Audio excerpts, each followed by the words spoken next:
என் காதுல ஏதோ தப்பா விழுந்துச்சுமா. என்னடா நக்கலா? சேச்சே இல்லம்மா.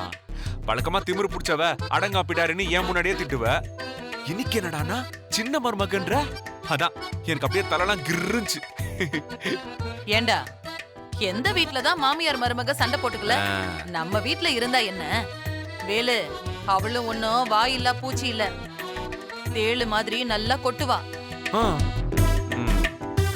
அவளுக்கு மேல நான் 2 வார்த்தை பேசினா தானே அவ கூட நான் குப்பை கொட்ட முடியும்.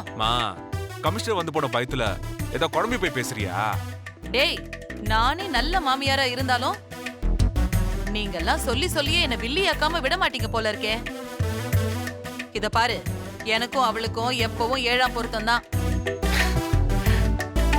அதுக்காக மருமகன்னு வந்துட்டா இந்த வீட்ல அவளை படிய வைக்கிறது ஏன் பொறுப்பாயிடுச்சுல. ஆமா ஆமா. டேய் இங்க பாருடா, தேன் ஒரு விதம், இவ ஒரு விதம். தேன் மாதிரி உன் பொண்டாட்டிய நான் நடத்தலன்னு நீ என்ன குறை சொல்லக்கூடாது. தலையில அடிச்சு தண்ணிய ஊத்துனாலும் தேன வழி வேறடா. ஆனா இவகிட்ட வாய் தவறி ஏதாவது ஒரு வார்த்தை விட்டுட்டோன்னு வச்சுக்க, கோர்ட்ல போயில நிப்பா. அடியாது மாடு படியாது. இத பாருடா, 5ல வளையலன்னா 50லயும் வளையாதுடா. இதெல்லாம் மாமியார் மருமக கலாச்சாரம். உனக்கு ஒண்ணு தெரியுமா? நான் இந்த குடும்பத்துக்கு வரப்போ அந்த கிழவி என்ன என்னெல்லாம் பாடுபடுத்திச்சு தெரியுமா? இன்னைக்குதான் நல்லவங்க மாதிரி இருக்காங்க உன் பாட்டி. அப்பவே எனக்கு வில்லி. இருந்தாலும் என்ன இந்த குடும்பத்துக்கு ஏத்த மாதிரி மாத்துனாங்க. நானும் அதையே தாண்டா செய்ய போறேன். நீ போய் உன் வேலையை பாரு. சமைக்க ஆள் பிடிக்கிறானா? பொண்டாட்டி கொஞ்சம் கண்ணை கசக்கிட கூடாதே. இந்த காலத்து பசங்க பொண்டாட்டிக்கு எங்க அம்மா வேலை சொல்லிடுவாங்களோன்னு அவ்வளவு உஷாரா இருக்கீங்கல்ல.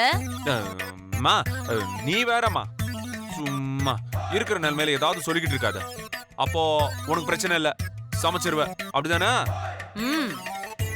ஆமாண்டா, சக்தி இருக்கிறப்ப எனக்கு என்னடா கவலை. அப்போ ஓகே. சரி நீ கிளம்பு. அப்ப சரி, பாத்துக்கோ.